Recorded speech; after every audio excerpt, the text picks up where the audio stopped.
بسم اللہ الرحمن الرحیم۔ ابو سعید خدری رضی اللہ تعالیٰ عنہ سے روایت ہے کہ رسول اللہ صلی اللہ علیہ وسلم نے فرمایا کہ جواں لوگوں پر داخل ہوگا، پس مومن تو اس کو پکڑے گا زکام کی طرح، بہرحال کافر تو اس کو پھلا دے گا یہاں تک کہ وہ اس کے ہر جوڑ میں سے نکلے گا۔ ابن ابو حاتم نے فرمایا حضرت علی رضی اللہ تعالیٰ عنہ سے کہ انہوں نے فرمایا کہ جمعے کی نشانی اب تک نہیں ہوئی اور مومن کو پکڑے گا زکام کی شکل کی طرح اور کافر کو پھلا دے گا یہاں تک کہ اس کے پورے جسم میں سیاحت کر جائے گا۔ ابن جریر رحمۃ اللہ علیہ نے روایت کی عبداللہ ابن ابی ملیکہ سے فرمایا کہ میں ایک دن صبح کے وقت ابن عباس رضی اللہ تعالیٰ عنہما کے پاس آیا تو انہوں نے فرمایا کہ میں پوری رات نہیں سو سکا یہاں تک کہ صبح ہو گئی۔ میں نے عرض کیا کہ کیوں؟ تو آپ نے فرمایا کہ لوگوں نے کہا کہ دمدار ستارہ طلوع ہوا ہے، بس مجھے خوف ہوا کہ کہیں دھواں تو نہیں نکل آیا، بس میں نہیں سویا یہاں تک کہ صبح ہو گئی۔ اور یہ اسناد صحیح ابن عباس رضی اللہ تعالیٰ عنہما کی طرف جو امت کے عالم ہے اور ترجمہ القرآن ہے۔ اسی طرح ان لوگوں کا قول جنہوں نے ان کی موافقت کی صحابہ اور تابعین رضی اللہ عنہم اجمعین میں سے احادیث مرفوعہ میں سے جو صحیح اور حسن ہے، اور ان کے علاوہ وہ احادیث جو اس کے بارے میں وارد ہوئی ہے اس میں سے جو قابل تسلیم ہے اور ظاہری دلیل ہے اس بات پر کہ دعا انتظار کی جانے والے انسانوں میں سے ہے، اس بات کے ساتھ جس کو قرآن نے ظاہر کیا۔ اللہ تبارک و تعالیٰ ساتھ وہ قرآن کا ظاہر بھی ہے، ساتھ وہ قرآن کا ظاہری بھی ہے۔ اللہ تبارک و تعالیٰ نے فرمایا فَارْتَقِبْ يَوْمَ تَأْتِي السَّمَاءُ بِدُخَانٍ مُبِينٍ، یعنی بین اور واضح ہوگا، اس کو ہر شخص دیکھ لے گا اور اس بات کے مطابق جس کے تفسیر کے مطابق اور اس تفسیر کے مطابق جس کے ذریعے سے ابن مسعود رضی اللہ تعالیٰ عنہ نے تفسیر فرمائی کہ بلا شبہ وہ تو خیالی ہوگا جو ان کو نظر آئے گا ان کی نگاہوں میں بھوک اور سخت تکلیف کی وجہ سے۔ اسی طرح باری تبارک و تعالیٰ کا فرمان یخشی الناس، یعنی ان کو ڈھانپ لے گا، ان پر عام ہوگا، اور اگر معاملہ خیالی ہوتا اور جو صرف مکہ والوں کے ساتھ خاص ہوتا، جو مکہ والوں کے ساتھ خاص ہوتا تو اللہ تبارک و تعالیٰ یخشی الناس نہ فرماتے۔ باری تبارک و تعالیٰ کا فرمان ھذا عذاب علیم، ان سے یہ کہا جائے گا دھمکی کے طور پر اور زجر و توبیخ کے طور پر، جیسے کہ باری تبارک و تعالیٰ کا فرمان یوم یدعون الی نار جہنم دعا ھذہ النار التي کنتم بها تکذبون، یا ان میں سے بعض باسی یہ کہے گا۔ اور باری سبحانہ و تعالیٰ کا فرمان ربنا اکشف عنا العذاب انا مؤمنون، یعنی کافر کہیں گے جب وہ معائنہ کریں گے اللہ کے عذاب اور اس کی سزا کا، سوال کرتے ہوئے اس کو ہٹانے کا اور اسے اس کو دور کرنے کا، جیسے کہ باری تبارک و تعالیٰ کا فرمان ولو تری اذ وقفوا علی النار فقالوا یا لیتنا نرد ولا نکذب بآیات ربنا ونکون من المؤمنین۔ اسی طرح باری تبارک و تعالیٰ کا فرمان وانذر الناس یوم یأتیہم العذاب فیقول الذین ظلموا ربنا اخرنا الی اجل قریب نجب دعوتك ونتبع الرسل۔ اسی طرح اللہ تبارک و تعالیٰ نے یہاں فرمایا انا لهم الذکر وقد جاءهم رسول مبین ثم تولوا عنه وقالوا معلم مجنون، فرماتے ہیں کہ کیسے ان کے لیے نزل ہو سکتی ہے اور تحقیق ہم نے ان کی طرف ایک رسول بھیجا تھا واضح رسالت والا اور ڈرانے والا، اور اس کے باوجود انہوں نے ان سے روگردانی کی اور ان کی موافقت نہیں کی، بلکہ انہوں نے ان کو جھٹلایا اور انہوں نے یہ کہا کہ یہ تو سکھلایا ہوا پاگل ہے، مجنون ہے۔ اور یہ ایسی ہے جیسے کہ ہمارے تبارک و تعالیٰ کا فرمان یوم یتذکر الانسان وانى له الذکر، باری تبارک و تعالیٰ کا فرمان انا کاشف العذاب قلیلا انکم عائدون۔ اس میں دو معنی کا احتمال ہے۔ پہلا معنی یہ ہے کہ اللہ تبارک و تعالیٰ فرماتے ہیں کہ اگر ہم تم سے عذاب کو ہٹا لیں اور ہم تم کو واپس لوٹا دیں دائرے دنیا کی طرف تو تم اسی حالت پر لوٹ آؤ گے جس میں تم تھے، یعنی کفر اور تکذیب، جیسے کہ باری تبارک و تعالیٰ کا فرمان ولو ردوا لعادوا لما نهوا عنه وانهم لكاذبون۔ اور دوسرا معنی یہ ہے کہ اس کی مراد یہ ہے کہ ہم تم سے عذاب کو مؤخر کر دیں تھوڑی دیر کے لیے اس کے اسباب کے منعقد ہو جانے کے بعد اور اس کے تم تک پہنچ جانے کے بعد تو تم اسی حالت پر برقرار رہو گے جس میں تم ہو، یعنی سرکشی اور گمراہی۔ اور اس سے لازم نہیں آتا ہے ان سے عذاب کا ہٹانا، یہ کہ وہ ان پر عذاب کے ہٹانے سے لازم نہیں آتا ہے، عذاب کے ہٹانے سے لازم نہیں آتا ہے کہ وہ ان کو لاحق ہو گیا ہو، کہ وہ ان کو لائق ہو گیا ہو، جیسے باری تبارک و تعالیٰ کا فرمان الا قوم یونس لما آمنوا کشفنا عنهم عذاب الخزي في الحیاة الدنیا ومتعناهم الى حین، اور عذاب ان پر پیش نہیں آیا تھا اور ان تک نہیں پہنچا تھا بلکہ تحقیق اس کا سبب ان پر منعقد ہوا تھا۔ اور اس سے یہ بھی لازم نہیں آتا ہے کہ تحقیق کے کفر اپنے کفر سے الگ ہو گئے پھر اس کی طرف واپس لوٹا ہے۔ اللہ تبارک و تعالیٰ نے فرمایا بتلاتے ہوئے شعیب علیہ السلام کے بارے میں کہ انہوں نے اپنی قوم سے کہا جس وقت انہوں نے یہ کہا لنخرجنك يا شعيب والذين آمنوا معك من قريتنا أو لتعودن في ملتنا قال أولو كنا كارهين قد افترينا على الله كذبا إن عدنا في ملتكم بعد إذ نجانا الله منها۔ اور شعیب علیہ السلام کبھی بھی ان کی ملت پر اور ان کے طریقے پر نہیں تھی. اور امام قتادہ نے فرمایا کہ تم لوٹائے جاؤ گے اللہ تعالیٰ کے عذاب کی طرف. اور باری تبارک و تعالیٰ کا فرمان یوم نبطش البطشۃ الکبریٰ انا منتقمون. اس کی ابن مسعود رضی اللہ تعالیٰ عنہ نے تفسیر بیان فرمائی ہے بدر کے دن کے ذریعے سے, اور ابن عباس رضی اللہ تعالیٰ عنہ سے بھی ایک روایت ہے اور یہ محتمل ہے. اور ظاہر یہ ہے کہ یہ قیامت کا دن ہے, اگرچہ بدر کا دن بھی سخت پکڑ کا دن تھا. حضرت اکرمہ نے ابن عباس رضی اللہ تعالیٰ عنہ سے روایت کیا, فرمایا کہ ابن مسعود رضی اللہ تعالیٰ عنہ نے فرمایا البطشۃ الکبریٰ یعنی بدر کا دن, اور میں کہتا ہوں کہ یہ قیامت کا دن ہوگا. اور یہ صحیح سند ہے ابن عباس رضی اللہ تعالیٰ عنہ کی. بسم اللہ الرحمن الرحیم. بل ہم فی شک یلعبون فارتقب یوم تأتی السماء بدخان مبین. ان کو اللہ پاک کی وحدانیت ذکر کی, قرآن کریم کا لیلہ مبارکہ میں ہونا بھی ذکر کیا, فیصلے کا دن اللہ پاک کی طرف سے ہے, یہ سب کچھ بتلایا, لیکن کوئی بات ان کی سمجھ میں نہیں آ رہی ہے, وہ اپنے شکی کے اندر گرے پڑے جا رہے ہیں. اللہ پاک فرماتے ہیں کہ بس ان کو انتظار ہے بدخان مبین کا. آپ انتظار کیجئے جس دن آسمان دھواں لے کر آئے, یخشى الناس اور جو لوگوں پر چھا جائے گا. اور پھر اللہ پاک فرماتے ہیں کہ ھذا عذاب علیم, یہ آپس میں جہنمی ایک دوسرے کو کہیں گے کہ یہ تو بڑا سخت عذاب ہے. اور اس وقت ربنا اکشف عنا العذاب انا مؤمنون سے اللہ پاک سے عذاب کے چھٹنے کی دعا کریں گے. لیکن اللہ پاک فرماتے ہیں کہ انا لہ الذکریٰ, اب کوئی نصیحت کارگر نہیں ہوگی, اب تو بدلے کا دن آ گیا ہے, عمل کا دن ختم ہو گیا ہے. رسول آئے تھے ان کے پاس, اس وقت انہوں نے اعراض کیا, اور اگر ہم عذاب تھوڑا کھول بھی دیں تب بھی تم دوبارہ گناہ کی طرف اور کفر کی طرف واپس جاؤ گے. یوم نبطش البطشۃ الکبریٰ, وہ دن بڑا پکڑ والا اللہ پاک کی طرف سے ہوگا, تم سے انتقام لیا جائے گا. حضرت عبداللہ ابن مسعود رضی اللہ تعالیٰ عنہ نے فارتقب یوم تأتی السماء بدخان مبین میں جس جمعے کا ذکر کیا, اس سے انہوں نے مراد لیا کہ آپ صلی اللہ علیہ وسلم کی بد دعا سے جو قحط سالی آئی تھی وہ مراد ہے. اور اس قحط سالی میں شدت بھوک کی وجہ سے آدمی شراب کو شراب سمجھتا ہے, دور ایسا نظر آتا ہے کہ پانی ہے اور وہاں کوئی چیز نہیں ہوتی ہے. تو ایک تو اللہ پاک کی طرف سے ان کے لیے بدر کے آنے سے پہلے ایک تو اللہ پاک کی طرف سے یہ بطشۃ الکبریٰ کے پہلے یہ چیز ہوئی. ابن مسعود رضی اللہ تعالیٰ عنہ نے اس سے مکہ والوں کے اوپر جو ان کی قحط سالی کی وجہ سے حالات آئے وہ مراد لیے ہیں. لیکن عام مفسرین حضرت عبداللہ ابن عباس, حضرت عائشہ اور دیگر صحابہ کرام, تابعین اور بہت ساری روایتیں اس بات پر دلالت کرتی ہے کہ آیت کریمہ میں جس بطشے کا ذکر ہے اور جس دخان مبین کا ذکر ہے وہ دونوں اب تک نہیں آئے ہیں. ابن مسعود کے قول سے معلوم ہوتا ہے کہ ہو چکا غزوہ بدر سے پہلے ایک تو وہ بھی ہوا قحط سالی والا, اور پھر غزوہ بدر میں بڑے بڑے سردار مارے گئے, تو اس کو بطشۃ الکبریٰ سے انہوں نے تعبیر کیا. من وجہین ان کی بات صحیح ہے کہ ہلکا کچھ عذاب آخرت کے عذاب کے مقابلے میں دنیا کا عذاب کوئی حیثیت نہیں رکھتا ہے. اس اعتبار سے مکہ والوں پر بھوک بھی آئی, دخان مبین بھی آیا, اور اس کے ساتھ بطشۃ الکبریٰ بھی بڑے بڑے سرداروں کو اللہ پاک کی طرف سے ختم کر کے ہوا. تو یہ من وجہین ہوا ہے. مکمل طور پر بطشۃ الکبریٰ آیت میں جس کو مراد لیا ہے وہ صرف بدر ہی نہیں ہے, بدر بھی ہے لیکن صرف بدر نہیں ہے, اور بدر ہی نہیں ہے بلکہ قیامت ہی مراد ہے. عام متن مفسرین نے یہی مراد لیا ہے. اس لیے دونوں عذاب دخان مبین بھی نہیں آیا اور بطشۃ الکبریٰ بھی نہیں آیا. اس کی ہلکی سی جھلک اللہ پاک کی طرف سے ایک معمولی سے عذاب کی شکل میں آ گئی, وہ اپنی جگہ پر. تو حضرت عبداللہ ابن مسعود رضی اللہ تعالیٰ عنہ اس آیت کریمہ کی تفسیر میں یہ فرماتے تھے کہ یہ سب چیزیں ہو چکی. چنانچہ فرماتے ہیں قد مدا خمسۃ, 5 عذاب اللہ پاک کی طرف سے آ گئے. اسی میں دھواں مراد لیا. روم تو ہمارے یہاں بھی آ گیا, غلبت الروم والا. شق قمر بھی ہو گیا, اقتربت الساعۃ وانشق القمر. لیکن بادشاہ اور لزام ابھی نہیں آیا. یہ لزام قیامت سے پہلے ایمان والوں کو زکام کی شکل میں کچھ ہوگا, اور اللہ پاک کی طرف سے یہ ان کو لاحق ہوگا.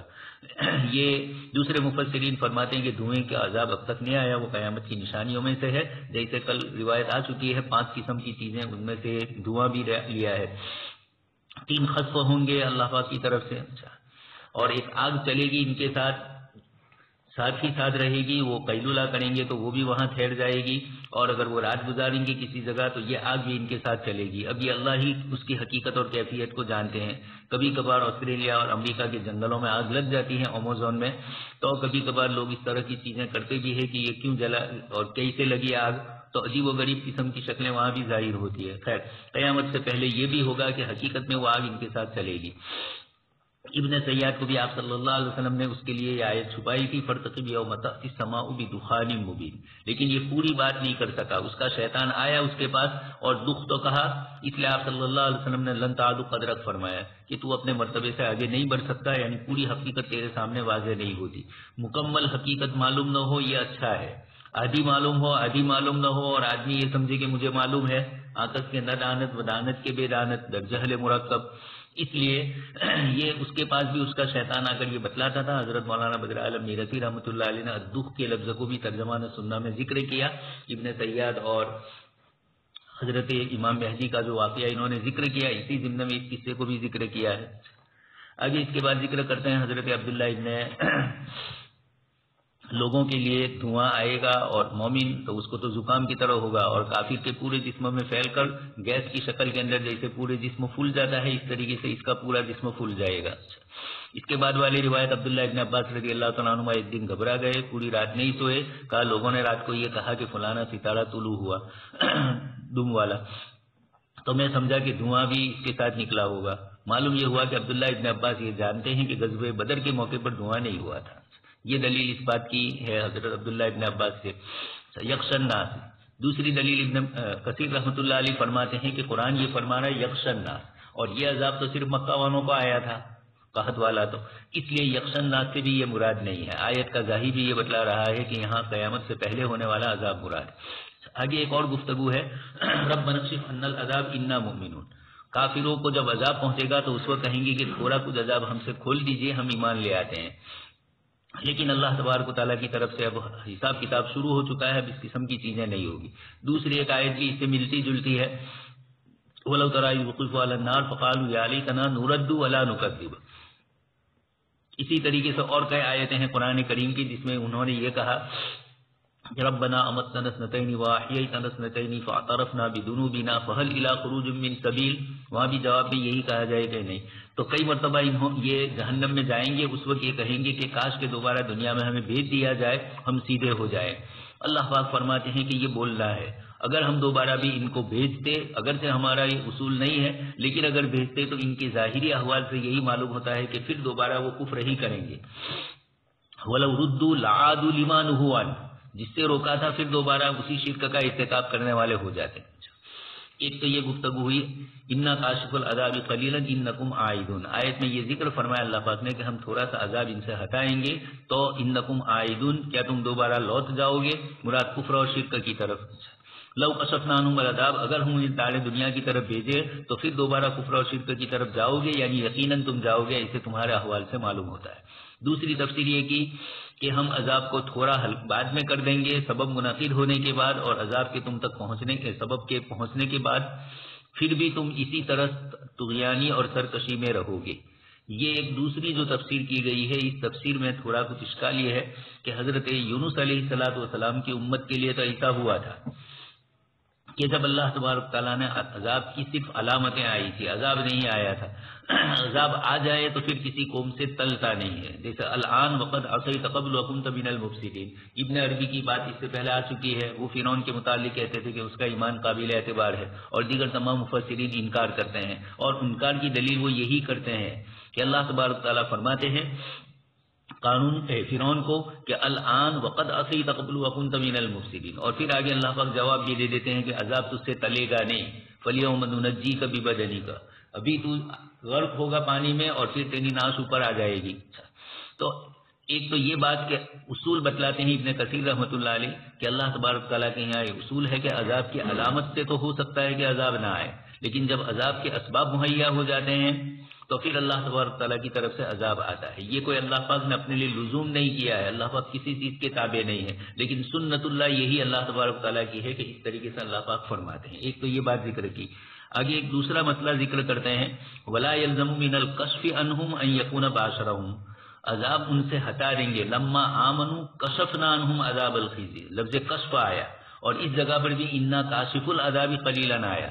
اس سے ابن کثیر رحمۃ اللہ علیہ فرماتے کہ کشف عذاب سے لازم نہیں آتا ہے کہ عذاب آ گیا ہو، آ جاتا ہے تو پھر رکا نہیں جاتا ہے۔ قوم یونس نے یہ کیا تھا کہ حضرت یونس علیہ السلام نے ان کو کہہ دیا تھا کہ 3 دن میں عذاب آئے گا، حضرت یونس علیہ السلام اس کے بعد وہ علاقہ چھوڑ کے تشریف لے گئے نینوا کا۔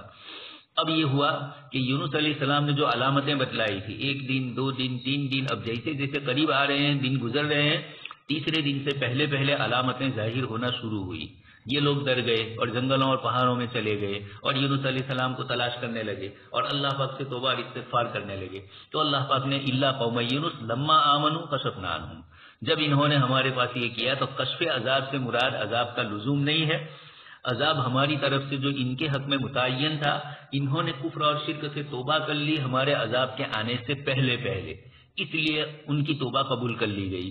فرعون نے اس وہاں تک توبہ نہیں کی تھی، اس لیے اللہ پاک نے فرمایا الآن، اس لیے اس کا اور اس جیسے جتنے بھی ہیں ان میں سے کسی کا اعتبار نہیں ہوگا. وَلَمْ يَكُنِ الْعَذَابُ بَاشَرَهُمْ وَاتَّصَلَ بَلْ كَانَ يَنْقَضُ سَبَبُهُ عَلَيْهِمْ، سبب آ چکا تھا لیکن اللہ پاک کی طرف سے عذاب آیا نہیں. اچھا، دوسری بات یہ کہی وَلَا يَلْزَمُ أَيْضًا أَن يَكُونُوا قَدْ أَقْلَعُوا عَنْ كُفْرِهِمْ ثُمَّ عَادُوا إِلَيْهِ وَلَوْ رُدُّوا لَعَادُوا لِمَا نُهُوا عَنْهُ. اسی طریقے سے إِنَّا كَاشِفُو الْعَذَابِ قَلِيلًا إِنَّكُمْ عَائِدُونَ، آیت میں بھی آگے آیا کہ إِنَّكُمْ عَائِدُونَ، یعنی اگر ہم تم سے عذاب تھوڑا کچھ ہٹا بھی دیں تب بھی تم کفر اور شرک کی طرف جانے والے ہو، اس لیے یہ عذاب کے بعد دوبارہ تم کفر اور شرک میں جاؤ گے. یہ اس بات کی دلیل ہے کہ انا کاشف العذاب قلیلا کے بعد انکم عائدون کی عبارت آئی. اللہ تبارک و تعالیٰ گویا یہ فرمانا چاہتے ہیں کہ انہوں نے کفر سے مکمل طور پر اپنے آپ کے لیے پناہ نہیں لی تھی، یعنی کفر سے بچنے کی مکمل بات نہیں کی تھی. اقلعوا عن کفرہم نہیں تھا کہ پھر لوٹ آئے. کبھی کبھار یہ ہوتا ہے جیسے حضرت یعنی ان کا عود کا لفظ کہ اللہ پاک دوبارہ دار دنیا میں ان کو بھیجے، اس طرح مراد نہیں ہے. اس کی دلیل یہ ہے کہ عود کا معنی اگرچہ رجوع کرنا ہے پہلی چیز کی طرف، لیکن کبھی کبھار وہ عود حقیقت میں عود اور لوٹنا ہوتا نہیں ہے، سامنے والے کے اپنے حساب سے ہوتا ہے. جیسے انبیاء کرام علیہ السلام نبوت سے سرفراز کرنے سے پہلے لوگوں کو توحید کی دعوت نہیں دیتے ہیں، لیکن شرک کی طرف بھی نعوذ باللہ آمدہ نہیں کرتے ہیں. لیکن نبی کا خاموش رہنا، قوم یہ سمجھتی ہے کہ یہ ہمارے جیسے ہیں. حضرت شعیب علیہ السلام کو بھی ان کی قوم نے جو یہ کہا او لتعودن فی ملتنا، یا تو تم ہماری طرف لوٹ آؤ، ہمارے مذہب کی طرف. یہ الفاظ کا ظاہر بتلاتا ہے کہ پہلے تم کفر میں تھے اور پھر دوبارہ آپ کفر کی طرف آ جاؤ تو ہم چھوڑ دیں گے، اور اگر ایمان پر ہی رہے تو پھر ہم تمہیں عذاب دیں گے. لنخرجنک، یہ لفظ جو ہے او لتعودن، اس سے کوئی یہ سمجھے کہ نعوذ باللہ حضرت شعیب علیہ السلام پہلے گئے. اس طریقے سے آیت میں بھی انکم عائدون، اس سے کوئی یہ نہ سمجھے کہ اللہ پاک کی طرف سے ان کو دوبارہ لوٹایا جائے گا عذاب ہلکا کر کے، ایسا ہرگز نہیں ہوگا. یہ تو سمجھانے کے لیے فرمایا ہے. پھر حضرت ابن عباس کی ایک اور روایت ذکر کی جس سے یہی معلوم ہوتا ہے یوم نبطش البطشۃ الکبریٰ سے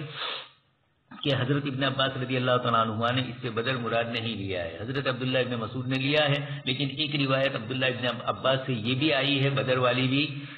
لیکن دوسری ایک جگہ صراحتاً اکرمہ نقل کرتے ہیں کہ عبداللہ ابن مسعود تو اس سے بدر مراد لے رہے ہیں لیکن میں قیامت مراد لے رہا ہوں.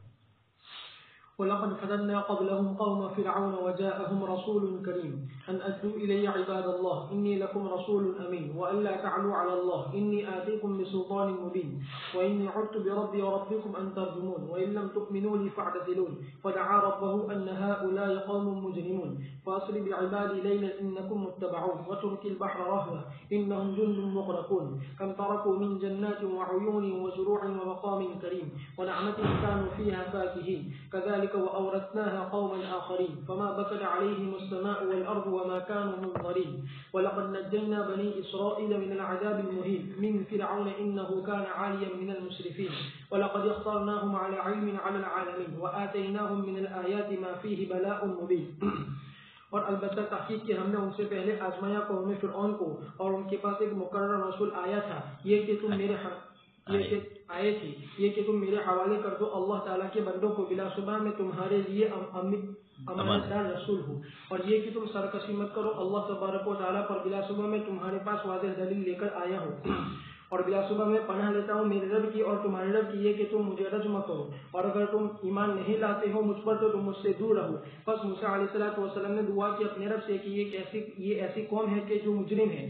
بس آپ اپنے اللہ پاک کی طرف سے اللہ تبارک و تعالیٰ نے فرمایا بس آپ میرے بندوں کو رات کے وقت لے کر نکل جائیے، بلا شبہ تمہارا پیچھا کیا جائے گا، اور آپ سمندر کو چھوڑ دیجیے ٹھہرا ہوا، بلا شبہ یہ ایک ایسا لشکر ہے جن کو غرق کر دیا جائے گا. انہوں نے کتنے باغات اور چشمے چھوڑے اور کھیتیوں کو اور اچھی اچھی جگہوں کو اور ایسی نعمتوں کو جس میں وہ مزے لے رہے تھے. اسی طرح اور ہم نے ان کو اس کا وارث بنایا دوسری قوم کو، بس ان پر آسمان رویا اور نہ زمین روئی اور ان کو مہلت نہیں دی گئی. البتہ تحقیق کی ہم نے نجات دی بنی اسرائیل کو رسوا کن عذاب سے یعنی فرعون سے، بلا صبح وہ شرکت اور حج سے آگے بڑھنے والوں میں سے تھا. اور البتہ تحقیق کی ہم نے ان کو منتخب کیا علم کے بنا پر تمام جہان والوں پر، اور ہم نے ان کو ایسی نشانیاں دی جس میں کھلی آزمائش تھی. اللہ تبارک و تعالیٰ فرماتے ہیں البتہ تحقیق کی ہم نے آزمایا ان مشرکین سے پہلے قوم فرعون کو، اور وہ مصر کے قبطی لوگ ہیں. وجاءہم رسول کریم یعنی موسیٰ کلیم علیہ الصلوۃ والسلام ان ادعوا الی عباد اللہ، جیسے کہ باری تبارک و تعالیٰ کا فرمان ان ارسل معنا بنی اسرائیل ولا تعذبهم. باری تبارک و تعالیٰ کا فرمان انی لکم رسول امین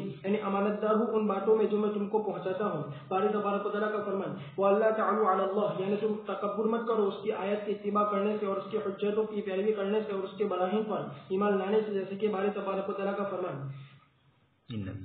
ان الذين يستكبرون عن عبادي سيدخلون جهنم داخلين اني آتيكم بسلطان مبين یعنی ظاہر واضح حجت کے ذریعے سے، اور وہ چیز جس کو لے کر اللہ تبارک و تعالیٰ نے موسیٰ علیہ السلام کو بھیجا تھا یعنی واضح نشانیاں اور قطعی دلائل. وَإِنِّي عُدْتُ بِرَبِّي وَرَبِّكُمْ أَن تَرْجُمُونِ. ابن عباس رضی اللہ تعالیٰ عنہ نے فرمایا کہ وہ زبان کے ذریعے سے رجمہ کرنا ہے اور وہ گالی گلوچ ہے. اور امام قتادہ نے فرمایا کہ وہ برا بھلا کہنا ہے. اور امام قتادہ نے فرمایا کہ وہ پتھروں کے ذریعے سے رجمہ کرنا ہے یعنی میں اللہ سب کچھ اللہ تبارک و تعالیٰ کی پناہ لیتا ہوں جس نے مجھے پیدا کیا اور تم کو پیدا کیا اس بات سے کہ تم مجھے تکلیف پہنچاؤ خراب بری بات کے ذریعے سے یا فعل کے ذریعے سے. وَإِن لَّمْ تُؤْمِنُوا لِي فَاعْتَزِلُونِ یعنی تم میرے منہ مت لگو اور تم معاملے کو صحیح سالم چھوڑ دو یہاں تک کہ اللہ تبارک و تعالیٰ ہمارے درمیان فیصلہ فرمائے گا. پھر جب موسیٰ علیہ السلام کا ٹھہرنا طویل ہو گیا ان کے درمیان اور موسیٰ علیہ السلام نے ان پر اللہ تبارک و تعالیٰ کی حجتوں کو قائم کر دیا تو ان تمام چیزوں نے ان میں اضافہ نہیں کیا مگر کفر اور عناد ہی میں. تو موسیٰ علیہ السلام نے ان کے خلاف اپنے رب سے بد دعا کی، ایسی دعا جو ان میں نافذ ہو گئی، ایسی بد دعا جو ان میں نافذ ہو گئی، جیسا کہ اللہ تبارک و تعالیٰ نے فرمایا فقال موسیٰ ربنا انك آتيت فرعون وملأه زينة واموالا في الحياة الدنيا ربنا ليضلوا عن سبيلك ربنا اطمس على اموالهم واشدد على قلوبهم فلا يؤمنوا حتى يروا العذاب الأليم قال قد اجيبت دعوتكما فاستقيما. اسی طرح یہاں فرمایا فدعا ربه ان هؤلاء قوم مجرمون. بس اس وقت اللہ تبارک و تعالیٰ نے حکم یہ کہ آپ بنی اسرائیل کو لے کر نکل جائیے ان کے درمیان سے فرعون کے حکم اور اس کے مشورہ اور اس کی اجازت کے بغیر. اس لیے اللہ تبارک و تعالیٰ نے فرمایا فاسر بعبادی لیلا انکم متبعون، جیسا کہ اللہ تعالیٰ نے فرمایا ولقد اوحینا الی موسیٰ ان اسر بعبادی فاضرب لهم طریقا فی البحر یبسا لا تخاف درقا ولا تخشى. اور باری تبارک و تعالیٰ کا فرمان واترک البحر رهوا انهم جند مغرقون. اور یہ کہ موسیٰ علیہ السلام جب عبور کر گئے وہ اور بنی اسرائیل سمندر کو تو موسیٰ علیہ السلام نے ارادہ کیا یہ کہ وہ اس پر اپنے عصا کو مارے یہاں تک کہ وہ اپنی پہلی حالت پر لوٹ آئے جس پر وہ تھا تاکہ سمندر حائل ہو جائے ان کے درمیان اور فرعون کے درمیان، پھر وہ ان تک نہ پہنچ سکے. تو اللہ تبارک و تعالیٰ نے موسیٰ علیہ السلام کو حکم دیا یہ کہ وہ اس کو چھوڑ دے اسی کی حالت پر ٹھہرا ہوا، اور ان کو خوشخبری دی یہ کہ ایک ایسا لشکر ہے جن کو اس میں غرق کر دیا جائے گا اور وہ خوف نہ کرے پکڑے جانے کا اور نہ ڈرے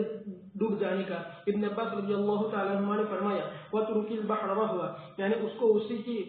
کی حالت پر چھوڑے رکھیے. اور امام مجاہد نے فرمایا رہوا یعنی خشک راستہ اسی کی حالت پر. فرماتے ہیں کہ تم اس کو اللہ تعالیٰ فرماتے ہیں کہ تم اس کو حکم مت کرو کہ وہ اپنی حالت پر لوٹ آئے، اس کو چھوڑے رکھو یہاں تک کہ ان کا آخری شخص اس میں داخل ہو جائے. پھر اللہ تبارک و تعالیٰ نے فرمایا کم ترکوا من جنات اور وہ باغات ہے وعیون وزروع اور مراد اس سے نہریں اور کنویں ہیں ومقام کریم اور وہ اچھے رہنے کے مکانات ہیں ونعمت کانوا فیہا فاکہین یعنی عیش و عشرت کی زندگی جس میں وہ مزے لے رہے تھے. بس وہ کھاتے تھے جو وہ چاہتے تھے اور پہنتے تھے جس کو وہ پسند کرتے تھے مال و دولت اور ملکوں میں حکمرانی کے ساتھ. بس ان سے یہ تمام چیزیں چھین لی گئی ایک ہی صبح میں اور وہ جدا ہو گئے دنیا سے اور وہ جہنم رسید ہو گئی اور یہ بڑا برا ٹھکانہ ہے. اور والی بنایا مصر کے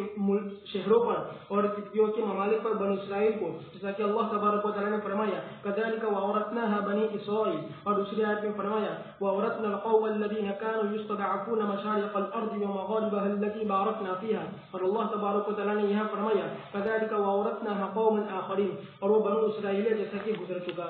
سورہ دخان میں اللہ پاک نے ایک طرف تو مکہ کے مشرکین کو دھوئیں کی دھمکی دی، اللہ پاک کی طرف سے قیامت کا عذاب آئے گا، اور دوسری طرف اللہ تبارک تعالیٰ نے مشرکین مکہ کو کہا کہ ہمارا ہمیشہ سے معمول رہا ہے کہ اپنے انبیاء کرام علیہ السلام کی ہم نصرت کرتے ہیں، تم سے پہلے بنی اسرائیل کو اور حضرت موسیٰ علیہ السلام کو فرعون سے پالا پڑا، لیکن اللہ تبارک تعالیٰ نے فرعون سے موسیٰ علیہ السلام کو بچا لیا، اور اللہ تبارک تعالیٰ نے ان کے پاس رسول کریم بھیجا، ان ادعوا الی عباد اللہ۔ موسیٰ علیہ السلام کی دو دعوتیں تھیں، ایک تو یہ کہ ایک اللہ کی توحید کی طرف فرعون اور فرعونیوں کو بلایا جائے، اور دوسرا ہے کہ بنی اسرائیل جو حضرت یوسف علیہ السلام کے زمانے سے وہاں رہتے تھے، لیکن پھر ان کے گناہوں کی پاداش میں مصریوں نے پہلے تو ان کے ساتھ بہت اکرام کا معاملہ کیا، لیکن پھر آہستہ آہستہ بنی اسرائیل کے حالات بگڑتے گئے، اور مصر میں انہوں نے ان کی اپنی سرشت اور طبیعت کے مطابق جس ملک میں بھی رہتے ہیں شرارتیں ہی کرتے ہیں وہ، تو وہاں انہوں نے شرارتیں شروع کی، تو پھر مصریوں کی طرف سے ان پر عذاب آیا اور ان کے بچوں وغیرہ کو غلام بنایا گیا، اور اسی مرحلے کے اندر پھر ان کو نجومیوں نے کہا کہ وہ ایک بچہ پیدا ہوگا بنی اسرائیل میں، تو اس بنیاد کے اوپر پھر بنی اسرائیل کے اوپر زیادتیاں فرعون کی طرف سے شروع ہوئی۔ اس زیادتی سے نجات دلانے کے لیے بھی موسیٰ علیہ السلام کو اللہ پاک نے بھیجا تھا، اس لیے جہاں موسیٰ علیہ السلام نے فرعون کو اللہ کی دعوت دی، وہیں فرعون سے یہ بھی کہا کہ بنی اسرائیل کو میرے ساتھ بھیج دیجیے تاکہ ہم اپنے اصلی وطن شام کی طرف چلے جائیں۔ انی لکم رسول امین، میں تمہارے پاس اللہ کا امانت دار رسول ہوں۔ اللہ تعالی علی اللہ، اللہ پر زیادتی مت کرو، کفر سب سے بڑا تعلی والا مسئلہ ہے۔ انی آتیکم بسلطان مبین، میں توحید لے کر آیا ہوں، ایک اللہ کی وحدانیت کی دلیل ہے بھی اللہ نے مجھے دے کر بھیجا ہے۔ جو نشانیاں موسیٰ علیہ السلام کو اللہ پاک نے جن جن اوقات میں دی وہ سب سلطان مبین تھی۔ وَإِنِّي عُذْتُ بِرَبِّي وَرَبِّكُمْ أَن تَرْجُمُونِ، تم یہ جو دھمکی دے رہے ہو کہ ہم تمہیں سنسار کریں گے، رجم کے دونوں معنی، زبانی طور پر پھینک، اصل تو رجم کا معنی پھینکنا ہے، تھرو کرنا ہے، تو رجم کا معنی اصل تو اتکل سے پتھر کے اوپر، پھل کے اوپر پتھر مارنا ہے اتکل سے، پھر اس کا استعمال ہو گیا رجم، مخصوص قسم کی پتھر مار کر مار ڈالنے کی، اس زمانے میں جو تکلیفیں دی جاتی تھی، آج بھی وہی ہے موب لچنگ، تو اس طرح کی شکل اس وقت بھی دی جاتی تھی، کوئی نیا عذاب نہیں ہے ایمان والوں پر، پہلے بھی آ چکا ہے۔ تو موسیٰ علیہ السلام نے یہ کہا کہ تم قولی طور پر مجھے ستاؤ یا پتھر سے مجھے ستاؤ، دونوں تفسیریں ہیں، جو بھی کچھ کرو گے میں اللہ سے پناہ چاہتا ہوں۔ اس سے یہ بھی معلوم ہوا کہ دشمنوں کے مقابلے میں ظاہری اسباب اختیار کرنا بھی ہے اور اس کے ساتھ اللہ پاک سے دعائیں بھی مانگنا ہے۔ وَإِن لَّمْ تُؤْمِنُوا لِي، تم اگر میرے اوپر ایمان نہیں لاتے ہو تو میں تمہاری طرف ایمان کی دعوت میں نے پہنچا دی، اب اس کے بعد تم مجھ سے دور ہو جائیے۔ فَدَعَا رَبَّهُ أَنَّ هَٰؤُلَاءِ قَوْمٌ مُجْرِمُونَ، اللہ پاک سے موسیٰ علیہ السلام نے دعا فرمائی، اللہ پاک نے فرمایا چونکہ عذاب اور تکلیف شدت جو بنی اسرائیل کو دی گئی تھی، اتنی تکلیفیں وہ دیتے تھے، عجیب و غریب قسم کی سزائیں دیتے تھے، اُذِينَا مِن قَبْلِ أَن تَأْتِيَنَا وَمِن بَعْدِ مَا جِئْتَنَا، موسیٰ علیہ السلام کے آنے سے پہلے بھی اور بعد میں بھی۔ تفاصر بعبادی لیلاً، اللہ پاک نے حکم دیا کہ رات کے وقت میرے بندوں کو لے کر آپ نکلیے، فرعون وغیرہ آپ کا پیچھا کریں گے، وَاتْرُكِ الْبَحْرَ رَهْوًا، سمندر کو جس حالت میں ہے کہ تمہارے لیے راستہ کر دیا تو وہ راستہ باقی رکھنا، رہون کا یہی معنی ہے۔ انہم جند مغرقون، یہ سب اندر آئیں گے، غرق ہوں گے، اور پھر ہم سمندر کو ملا دیں گے تاکہ سب کے سب ختم ہو جائے۔ اللہ پاک فرماتے ہیں کہ گھڑی کے اندر کم ترکوا من جنات وعیون، مصر جیسا ملک جہاں کی سرسبزی اور شادابی اور فرعون کی حکومتیں مضبوط، یہ سب کچھ تھا اور ساری نعمتیں ان کو ملی تھی، کھیتیاں بھی ملی تھی، وہ مقام کریم، مصر ہندوستان کی طرح کپاس اور کھیتی باڑی کا ملک ہے، ونعمت کانوا فیہا فاکہین، عمدہ قسم کی نعمتوں کے اندر اترا رہے تھے، کذالک وأورثناها قوما آخرین، پانی میں ملا دیا، یہ سب غرق ہو گئے اور اللہ پاک نے بنی اسرائیل کو اس کا مالک بنایا۔ اب یہ ہے کہ بنی اسرائیل واپس مصر گئے یا ملک شام کی طرف گئے، اس سلسلے میں مفسرین کے الگ الگ اقوال ہے، لیکن اتنی بات تو ضرور ہے کہ موسیٰ علیہ السلام اس کے بعد ہی آگے بڑھے ہیں، اور وہاں سے پھر موسیٰ علیہ السلام نے عمالقہ سے جہاد کیا۔ اگرچہ موسیٰ علیہ السلام کو موقع نہیں مل سکا، وادی تیہ میں ہی وہ لوگ تھے، حضرت ہارون کا بھی انتقال ہو گیا، حضرت موسیٰ علیہ السلام کا بھی، اور حضرت یوشع بن نون علیہ السلام جو حضرت موسیٰ علیہ السلام کے خلیفہ تھے، ان کے ہاتھوں پھر اللہ تبارک تعالیٰ نے بیت المقدس کو فتح کروایا جو اس وقت عمالقہ کے قبضے میں جا چکا تھا۔ تو اورثناھا قوما آخرین، ایک جگہ قوما آخرین فرمایا اور دوسری جگہ صاف ہے کذالک واورثناھا بنی اسرائیل، اس لیے اتنی بار ضرور معلوم ہوتی ہے کہ اب جب فرعون اور فرعون کا لشکر غرق ہو گیا تو بنی اسرائیل کے لیے اللہ تبارک و تعالیٰ نے اس زمین کو بھی کر دیا۔ فما بقت علی، لیکن چونکہ ان کا اصلی وطن شام تھا اور وہاں پر قبضے کر لیے تھے عمالقہ نے، اس لیے اصل تو پھر وہیں گئے، اور موسیٰ علیہ السلام اور ان کا جو مسئلہ ہوا انہا ہونا قائدون، مفسرین نے لکھا ہے کہ عمالقہ بڑی مضبوط قوم تھی اور ابن عنق کا نام بھی آتا ہے مچھلی سمندر سے نکالتا تھا اور سورج کی تمازت کے اندر اس کو پکاتا تھا. خیر تو وہ لوگ گئے 12 آدمی جن کو موسیٰ علیہ السلام نے بھیجا تھا عمالقہ کے پاس، واپس آئے تو اپنی قوم کے سامنے انہوں نے کہا کہ وہ تو بڑی مضبوط قوم ہے، اس لیے کسی طرح نہیں ہوگا. تو انہوں نے کہا کہ ہم تو نہیں آتے، وہ اگر نکل جائے تو پھر ہم داخل ہوں گے، ایسے بیوقوف کوئی نہیں ہے نکلنے والے، تم نہیں نکل رہے ہو ابھی. فما بقت علیہم السماء والارض وما كانوا منظرین، آسمان و زمین ان پر روئے نہیں. اسی کے آگے تفسیر آ رہی ہے. باری تبارک و تعالیٰ کا فرمان فما بقت علیہم السماء والارض، یعنی ان کے کوئی نیک عمل نہیں کہ جو آسمان کے دروازوں میں چڑھتے ہو پھر آسمان روئے ان کے نہ پانے پر، اور نہ ان کے لیے زمین میں کوئی ایسی جگہ تھی جس میں انہوں نے اللہ تبارک و تعالیٰ کی عبادت کی اور پھر وہ اس کو نہ پائے. اسی لیے وہ مستحق کو یہ کہ ان کو مہلت نہیں دی گئی اور ان سے تاخیر نہیں کی گئی ان کے کفر کی وجہ سے، ان کے جرم کی وجہ سے، ان کی حد درمی کی وجہ سے، ان کے عناد کی وجہ سے. حافظ موصلی رحمۃ اللہ نے روایت کیا ہے انس بن مالک رضی اللہ تعالیٰ عنہ سے کہ نبی کریم صلی اللہ علیہ وسلم نے فرمایا ہے کہ کوئی بندہ نہیں ہے مگر اس کے لیے آسمان میں 2 دروازے ہیں. ایک دروازہ وہ ہے جہاں سے اس کا رزق اترتا ہے، ایک دروازہ وہ ہے جہاں سے اس کا عمل داخل ہوتا ہے اور اس کا کلام. پھر جب وہ مر جاتا ہے تو وہ دونوں دروازے اس کو نہیں پاتے ہیں تو وہ اس پر روتے ہیں. تو اس آیت کریمہ کو تلاوت کیا فما بقت علیہم السماء والارض، اور ذکر کیا کہ انہوں نے کوئی عمل نہیں کیے زمین پر نیک عمل کہ وہ ان پر روتے، اور نہ ان کے لیے آسمان کی طرف کوئی ان کے کلام میں سے چڑھا اور نہ ان کے عمل میں سے کوئی اچھا کلام اور نہ کوئی نیک عمل، بس وہ ان دونوں کو مفقود کرے پھر وہ ان پر روتے. ابن ابو حاتم نے روایت کیا ہے عباد بن عبداللہ رضی اللہ تعالیٰ عنہ سے فرمایا کہ ایک شخص نے حضرت علی رضی اللہ تعالیٰ عنہ سے پوچھا کہ کیا آسمان و زمین بھی روتے ہیں کسی پر؟ تو حضرت علی رضی اللہ تعالیٰ عنہ نے اس سے فرمایا البتہ تحقیق کہ تو نے مجھ سے ایسی چیز کے بارے میں سوال کیا ہے جس کے بارے میں مجھ سے سوال نہیں کیا کسی نے تجھ سے پہلے. بس بلا صبح کوئی بندہ نہیں ہے مگر اس کے لیے زمین میں نماز پڑھنے کی جگہ ہوتی ہے اور اس کا عمل آسمان کی طرف چڑھنے والا ہوتا ہے. اور بلا صبح آل فرعون کہ ان کا کوئی نیک عمل نہیں تھا زمین میں اور نہ کوئی عمل تھا جو آسمان میں چڑھتا ہو. پھر حضرت علی رضی اللہ تعالیٰ عنہ نے اس آیت کریمہ کو تلاوت فرمایا فما بقت علیہم السماء والارض وما كانوا منظرین. ابن جریر رحمۃ اللہ علیہ نے فرمایا کہ سعید بن جبیر رضی اللہ تعالیٰ عنہ سے روایت ہے کہ ابن عباس فرمایا کہ ابن عباس رضی اللہ تعالیٰ عنہ کے پاس ایک شخص آیا، پھر اس نے کہا یا ابو العباس بھلا آپ مجھے بتلائیے باری تعالیٰ کے اس فرمان کے بارے میں فما بقت علیہم السماء والارض وما كانوا منظرین، بس کیا آسمان و زمین بھی روتے ہیں کسی پر؟ تو حضرت ابن عباس رضی اللہ تعالیٰ عنہ نے فرمایا جی ہاں، مخلوق میں سے کوئی نہیں ہے مگر اس کے لیے آسمان میں ایک دروازہ ہے جہاں سے اس کا رزق اترتا ہے اور اس میں اس کا عمل چڑھتا ہے. تو جب مومن کا انتقال ہو جاتا ہے تو اس کا آسمان کا وہ دروازہ بند کر دیا جاتا ہے جہاں سے اس کا عمل چڑھتا تھا اور جہاں سے اس کا رزق اترتا تھا. پھر جب آسمان اس کو نہیں پاتا ہے تو اس پر روتا ہے، اور جب زمین اس کی اس نماز پڑھنے کی جگہ کو نہیں پاتی ہے جہاں وہ نماز پڑھتا تھا اور اللہ تبارک و تعالیٰ کا ذکر کیا کرتا تھا تو زمین اس پر روتی ہے. اور بلا شبہ فرعون کی قوم کے ان کے لیے زمین میں کوئی نیک عمل نہیں تھی اور نہ اللہ کی طرف چڑھتے تھے چڑھی ان کی طرف سے کوئی بھلائی، بس ان پر آسمان و زمین نے ہی رویا. سفیان ثوری رحمۃ اللہ علیہ نے فرمایا کہ زمین مومن کے انتقال پر 40 دن تک روتی ہے، اور امام مجاہد نے فرمایا کہ نہیں کوئی مومن انتقال نہیں کر جاتا ہے مگر اس پر آسمان و زمین 40 دن تک روتے ہیں. بس میں نے ان سے عرض کیا کیا زمین روتی ہے؟ تو انہوں نے فرمایا کیا تم تعجب کرتے ہو اور زمین کے لیے مناسب نہیں ہے کہ زمین کو کیا ہو گیا ہے کہ وہ نہ روئے ایسے بندے پر جس نے اس کو آباد کر رکھا تھا رکوع اور سجدوں کے ذریعے سے، اور آسمان کو کیا ہو گیا ہے کہ وہ نہ روئے ایسے آدمی پر جس کی تکبیر اور جس کی تسبیح کی بھنبھناہٹ اس میں ہوتی تھی شہد کی مکھی کی بھنبھناہٹ کی طرح. اور امام قتادہ رحمۃ اللہ علیہ نے فرمایا کہ وہ اللہ تبارک و تعالیٰ کے نزدیک ذلیل و رسوا تھی اس بات سے کہ ان پر آسمان و زمین روئے.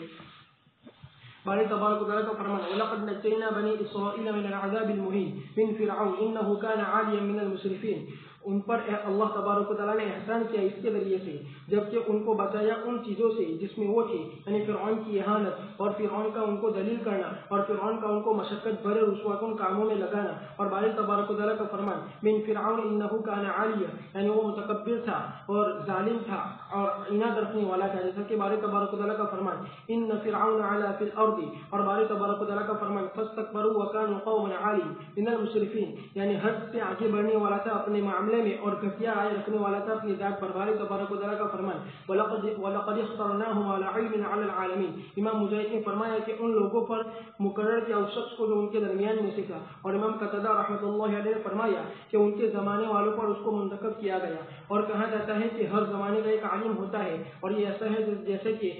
باری تبارک و تعالیٰ کا فرمان مریم علیہ السلام کے عالم ہر زمانے کا ایک عالم ہوتا ہے، ہر زمانے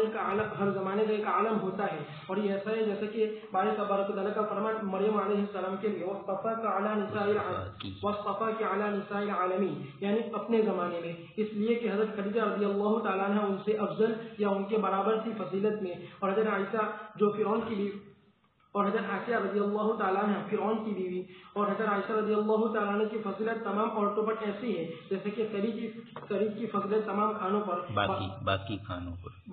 پر باری تبارک و تعالیٰ کا فرمان وَآتَيْنَاهُم مِّنَ الْآيَاتِ، یعنی حجت دلیل اور خرق عادت چیزیں، مَا فِيهِ بَلَاءٌ مُبِينٌ، یعنی ظاہری اور کھلی آزمائش اس کے لیے جو اس کے ذریعے سے ہدایت حاصل کرنا چاہے۔ آیت کریمہ میں اللہ پاک نے فرمایا کہ ان کے لیے آسمان و زمین نہیں رویا۔ اس پر مفسرین فرماتے ہیں کہ کیا آسمان و زمین کسی کے انتقال پر روتے ہیں؟ تو روایتیں مختلف قسم کی ہے، جس سے معلوم ہوتا ہے کہ یقیناً اثر ہوتا ہے، مومن کے اعمال چڑھتے ہیں، اس کا رزق آتا ہے، یہ دونوں دروازے بند ہو جاتے ہیں، تو اس کی بنیاد کے اوپر وہاں کے وہ علاقے اور وہ زمینیں بھی روتی ہے۔ اسی طرح زمین کے اندر جہاں نمازیں پڑھی، عبادتیں ادا کی، نیک کام کیے، زمین کا وہ حصہ بھی اس کی شہادت دے گا، تو وہ حصہ بھی جب اس کو مفقود پاتا ہے تو روتا ہے۔ البتہ اس کا رونا کیا ہے، اللہ پاک اس کی حقیقت کو جانتے ہیں۔ کبھی کبھار ظاہری طور پر بھی رونا ہوتا ہے۔ حضرت مولانا سعید صاحب راندیری رحمۃ اللہ علیہ، مولانا شبیر صاحب کے والد صاحب ہم لوگ پڑھتے تھے، اس وقت ان کا انتقال ہوا، کوئی بارش کے دن نہیں تھے،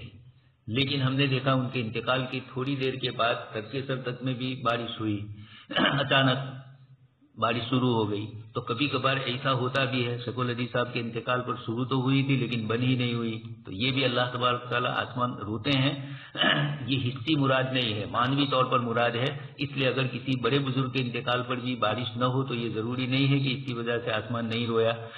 وہاں دونوں کا رونا زمین اور آسمان کا معنوی ہے، کبھی حصی طور پر اچانک ہو جائے، ایسا بھی ہو سکتا ہے کہ کسی ظالم اور جابر کے انتقال کے دن بھی بارش ہو، تو اس کا یہ مطلب نہیں ہوتا ہے، اصل چیز ہے مانوی اعتبار سے، اسی کو نیچے روایتوں میں سب سمجھایا۔ وَلَقَدْ نَجَّيْنَا بَنِي اسرائیل، اللہ پاک فرماتے ہیں فرعون بڑا متکبر تھا، عالین، بہت مختلف آیتوں میں فرمایا، مسرفین میں سے بھی تھا، عالی میں سے بھی تھا، ہر قسم کی شرارت، بدماشیاں، نالائکیاں اس کے اندر تھی۔ بنی اسرائیل کو آگے اللہ پاک نے فرمایا وَلَقَدْ اخْتَرْنَاهُمْ عَلَىٰ عِلْمٍ عَلَىٰ الْعَالَمِينَ، عالم والوں پر علم کی بنیاد پر ہم نے ان کا انتخاب کیا۔ یہی اس قسم کے مضامین جو آئے تورات میں اور ان کی کتابوں میں، اسی نے انہیں ہمیں دھوکے میں ڈالا۔ اللہ پاک نے اس کو وقتی اور زمانی کیا تھا، اور یہود آج بھی یہی سمجھ رہے ہیں کہ پوری دنیا میں نحن ابناء اللہ و احباؤہ، اب اللہ پاک نے ہمیں ہر زمانے کے لیے پسند کر لیا، حالانکہ ان کا دھوکہ آج بھی یہی سمجھ رہے ہیں وہ۔ جیسے حضرت مریم رضی اللہ تعالیٰ عنہ کو اللہ پاک نے فرمایا تھا اصطفاک علی نساء العالمین، تو ان کے زمانے کی عورتوں پر فضیلت دی، ورنہ حدیث شریف میں حضرت خدیجہ کی بھی فضیلت ہے، حضرت آسیہ کی بھی ہے، حضرت مریم کی تو ہے ہی، اور اسی طرح حضرت عائشہ رضی اللہ تعالیٰ عنہ کی سب سے زیادہ ہے، حضرت خدیجہ الکبریٰ کی بھی ہے۔ یہ مسئلہ بھی محدثین نے اٹھایا ہے، حضرت خدیجہ اور حضرت عائشہ میں کون افضل، یہ سب افضلیت کی ہماری طرف سے اس طرح کی وضاحتیں کرنے کی ضرورت نہیں ہے، اللہ تبارک تعالیٰ ہی جانتے ہیں۔ البتہ حضرت خدیجہ کا کثرت ذکر حضرت عائشہ کو تھوڑا پریشان کن لگتا تھا کہ ایک بڑی عمر کی عورت تھی اور پھر وہ انتقال کر گئی اور اللہ کے رسول بار بار انہیں یاد کرتے ہیں، تو پھر حضور نے فرمایا کہ حضرت خدیجہ نے دین میں میری مدد کی، ان سے مجھے اولاد بھی ہے۔ اس طرح آپ صلی اللہ علیہ وسلم نے حضرت خدیجہ کا خیال رکھا تھا۔ إن هؤلاء ليقولون إن هي إلا موتتنا الأولى وما نحن بمنشرين فأتوا بآبائنا إن كنتم صادقين أهم خير أم قوم تبع والذين من قبلهم أهلكناهم إنهم كانوا مجرمين۔ بلا شبہ یہ لوگ البتہ کہتے ہیں کہ ہمیں تو صرف ایک ہی مرتبہ مرنا ہے اور ہم دوبارہ زندہ ہونے والے نہیں ہیں، بس تم ہمارے باپ دادوں کو لے آؤ اگر تم سچے ہو، کیا یہ بہتر یا قوم تبع اور وہ لوگ جو ان سے پہلے تھے ہم نے ان کو ہلاک کر دیا، بلا شبہ وہ مجرم لوگ تھے۔ اللہ تبارک و تعالیٰ فرماتے ہیں نکیر کرتے ہوئے مشرکین پر ان کے انکار کرنے کے بارے میں، دوبارہ زندہ ہونے اور دوبارہ لوٹنے کے دین کے بارے میں، اور یہ کہ وہاں سب میں وہاں اور وہاں نہیں ہے مگر یہی دنیاوی زندگی، اور موت کے بعد کوئی زندگی نہیں ہے اور نہ زندہ ہونا ہے دوبارہ، اور وہ استدلال کرتے ہیں اپنے اگلے باپ دادوں کے ذریعے سے جو چلے گئے پھر واپس نہیں آئے، اس لیے کہ اگر دوبارہ زندہ ہونا سچ ہوتا سچ ہے فأتوا بآبائنا ان کنتم صادقین، یہ باطل دلیل ہے اور فاسد شبہ ہے، اس لیے کہ دوبارہ لوٹنا بلا شبہ وہ قیامت کے دن ہوگا، نہ کہ دار دنیا میں، بلکہ دنیا کے ختم ہو جانے کے بعد اور اس کے فراغت کے بعد اللہ تبارک و تعالیٰ تمام جہان کو دوبارہ نئے طور پر پیدا کرے گا اور ظالمین کو جہنم کی آگ کے لیے ایندھن بنائے گا۔ پھر اللہ تبارک و تعالیٰ نے فرمایا ان کو دھمکاتے ہوئے اور وعد سناتے ہوئے اور ان کو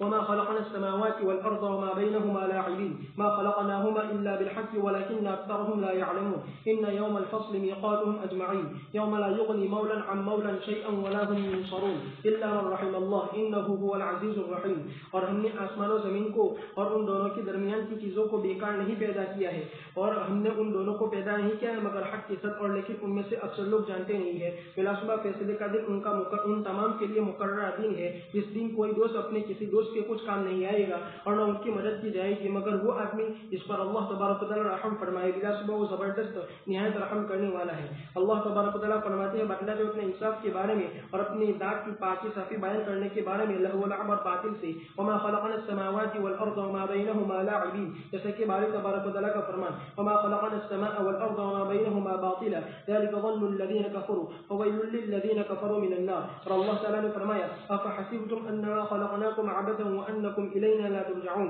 پھر اللہ تعالی نے فرمایا ان یوم الفصل میقاتهم اجمعین، اور وہ قیامت کا دن ہے کہ اللہ تبارک و تعالی اس میں تمام مخلوق کے درمیان فیصلہ فرمائے گا، بس کافروں کو عذاب دیا جائے گا اور مؤمنوں کو ثواب دیا جائے گا۔ باری تبارک و تعالی کا فرمان میقاتهم اجمعین، یعنی ان تمام کے تمام کو جمع کرے گا، ان سے اگلوں کو اور ان کے پچھلوں کو۔ یوم لا یغنی مولا عن مولا شیئا، یعنی کوئی دوست کسی دوست کے نفع نہیں پہنچا سکے گا، جیسے کہ باری تبارک و تعالی کا فرمان کوئی رشتہ دار اپنے رشتہ دار کو نفع نہیں پہنچا